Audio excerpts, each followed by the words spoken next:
త్రాగుడు వలన ఎంత ప్రమాదమో, ఎంత భయంకరమో, కుటుంబాలు పాడైపోతున్నాయి, సంసారం పాడైపోతుంది, బ్రతికే పాడైపోతుంది, జీవితమే నాశనమైపోతుంది. దానివల్ల నువ్వు ఆనందం అనుకుంటున్నావు, నువ్వు సమాధానం అనుకుంటున్నావు, నువ్వు నెమ్మది కోసం అనుకుంటావు, కానీ నీ జీవితం ఇప్పటికే పూర్తిగా నాశనం అయిపోయింది. అర్థం చే ఏంటి? త్రాగుబోతులు నరకంలో ఉంటారంట. ప్రేమైన సహోదరులారా, అర్థం చేసుకోండి.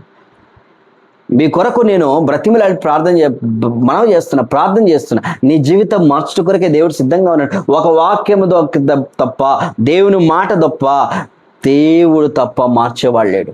రా దేవుని దగ్గరికి రా, నీ బ్రతుకు మార్చబడుతుంది. నాకు అన్నీ తెలుసు అనుకుంటారు వీళ్ళు. త్రాగుబోతులు ఎట్లుంటారంటే, నాకు అన్నీ తెలుసు. కాకపోతే మళ్ళీ త్రాగే వాళ్ళు చాలా మంచిగా ఉంటారు. చాలా మంచి వాళ్ళు మళ్ళీ వాళ్ళు